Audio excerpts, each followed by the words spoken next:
After purchasing over $300 million worth of investment property, we have certainly learned a thing or two about negotiating when buying property. So in today's video, Ben and myself are going to share with you exactly how to identify certain market conditions as to whether it's a seller's market or a buyer's market, and exactly how you can negotiate depending on which type of market you're operating in.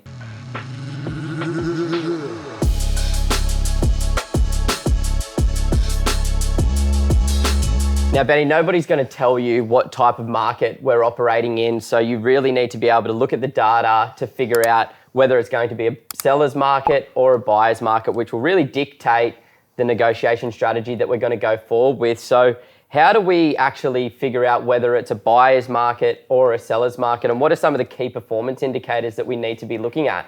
You know, you and I laugh about this all the time off camera. There's just no such thing as a middle market. It's either ridiculously hot and everybody is vibing and stoked and paying way more than they should, or it is a ghost town and everybody's completely freaked out. And so that's one thing to sort of feel that and sense that. And obviously when you're in the market as much as we are, it's easy to do that. But there are some key performance indicators or some data points that people can use to just get a finger on the pulse. Now, one of them, I suppose, and the easiest one for the average person is just to see how many people rock up to an open home, right? If there's less than 10 people, it's normally a quieter market. Yep. If there's more than 20 people, it's normally pretty hot. And if you're going around to 3 or 4 or 5 properties over a weekend, you sort of get a sense of how hot or cold it is, because if there's 10 people, most likely 7 to 8 of them are the neighbours, right? Exactly. I actually went to an open home or an auction recently up here on the Sunshine Coast in the suburb I live in, Currimundi, and the auctioneer got started and he asked a question. He's like, how many people are neighbours? And 95% of people put their hand up. And then he's like, how many people are registered bidders? And only 3 people put their hands up. 100%. Yeah, and I was like a neighbour there, and I'm like, oh, I wonder what this is going to sell for. And I was chatting to a couple of the neighbours, and they know that I work in real estate, and they're like, what do you reckon it's going to go for? And I go, oh, probably 810 to 830. Sold for 820. Nailed it. That's awesome. So another one of the data points that we look for is DSR score. Now this one is easy to find. Just Google, for example, Manly Beach or Manly plus DSR into Google and you'll find it for free somewhere. Basically any market where you see the DSR score below 55 out of 100, it's a ghost town. It's definitely a buyer's market. Anywhere between 55 and 75 is kind of warming up and getting hot. Anything over 75% is extremely hot. Now, DSR is kind of also like auction clearance rates. When you see those auction clearance rates get above 75%, you know it's starting to get hot and things are starting to transact very quickly. It's nice to know that it's pretty simple to figure out whether it's a buyer's or seller's market. You know, you can look at some other things as well, like the average days on market. If there's a higher number of days on market, then it generally indicates that it's a buyer's market. And if it's a lower average days on market, then generally it's more of a seller's market. And when you're actually on realestate.com as well, looking at any listing, you can scroll down a little bit and it'll actually tell you the demand in that particular area, whether it's below average, around about average, or a little bit higher than the average as well. So all of these things can help you frame whether or not it's a buyer's or a seller's market. And you know, that's what helps us figure out what we're going to be doing. So right now, what we're operating in is certainly more of a buyer's market. It's shifted from last year, which was a seller's market, to now into a buyer's market, which is super fun and really exciting for our team when negotiating with the agents. So what is the process for us as a business and for any successful investor when negotiating in more of a buyer's market? You know, the thing about a buyer's market is there's still suburbs around Australia right now where the average house is selling in 1 to 3 days. In fact, that's almost every suburb in Brisbane that we look at personally. Then there's suburbs in the same cities around Australia like Adelaide, Perth and Brizzy where you've got a little bit more time, maybe 3 days to 7 days to negotiate on the right place. So the first thing about a buyer's market is you have a little bit more time. So our strategy in a buyer's market is to go in. Obviously, we have a conversation with the agent and we ask them a whole series of questions which we can get to in future videos. But effectively, you're trying to figure out what's their plan for the property, where have they set the price expectations, and once you've got that information, you can make a decision. Now, my decision is to always start a little bit lower on price and start a little bit worse off on terms. Then I, get that offer to the agent. I get the feedback from the agent, which is of course no.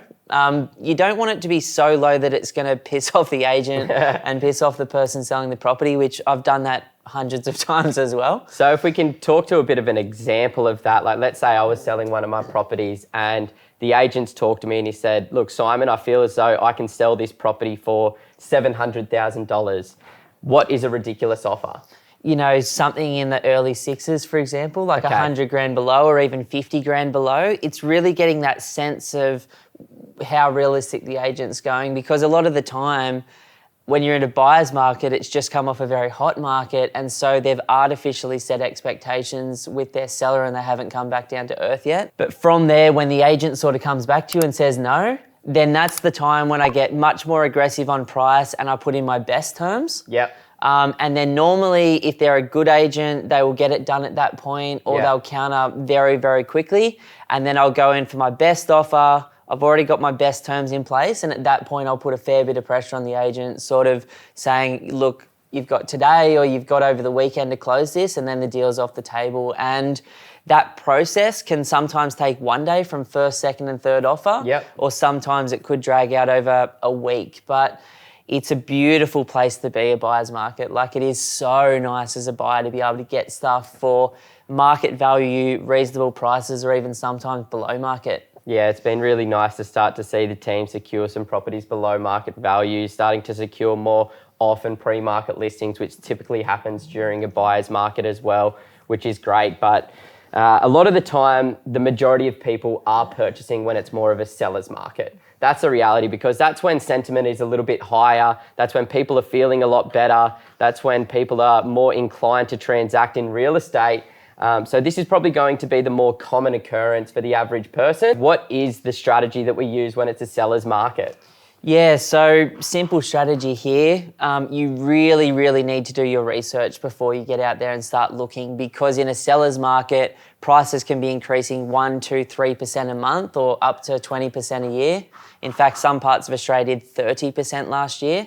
So when you're in that sort of market, you want to know what market value is, and you have to, for every property you're negotiating on, have a walkaway point, because it's so easy for people to pay 50, 100, 200 grand more. In fact, on some properties in Sydney last year, I saw people paying up to $500,000 more at auction than they should have. So it's a really interesting market. I suppose negotiating wise, you come in with a very, very, very strong first offer with your best terms. Yep. And then later that day or first thing the next day, you come in with your best offer, best terms.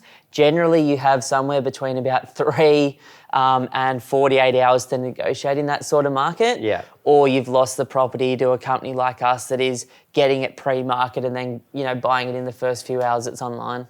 I think it's really important to just harp on the fact of understanding the current market conditions, knowing your strategy, knowing the current market conditions in that particular suburb, knowing the current market value, having your top line for any particular property, because then you just don't get emotionally attached. Now, 2021 was a perfect example of a seller's market. There was a lot of emotion, there was a lot of FOMO, and people were paying significantly over market value. And the real estate agents had an absolute field day with the buyers last year. And I heard, we were losing so many times when we're putting offers out there because we had our top line. We had the number where we saw market value, and then people were consistently purchasing properties $20,000 to $100,000 above where we saw market value last year. So you've just got to be really cautious. You've got to really ask the right questions to the real estate agent. You've got to obsess over the sold section on realestate.com and understand exactly where market value is, so you don't get taken advantage of, because that can make it really challenging when you're paying significantly over market value. 100%. So I just wanted to say, guys, we really appreciate those of you that have followed through on this series. The first video was looking at how to identify the right market or the right state. The next one, Video 2, was about how to identify the right suburb.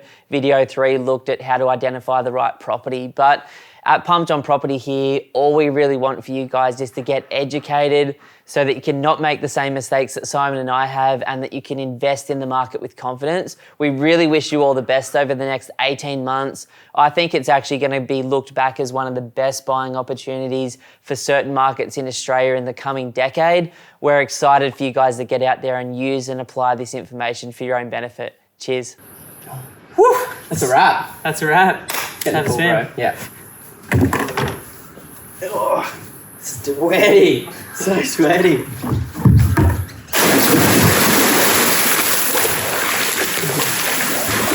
Oh, that's good. That's so nice. Oh.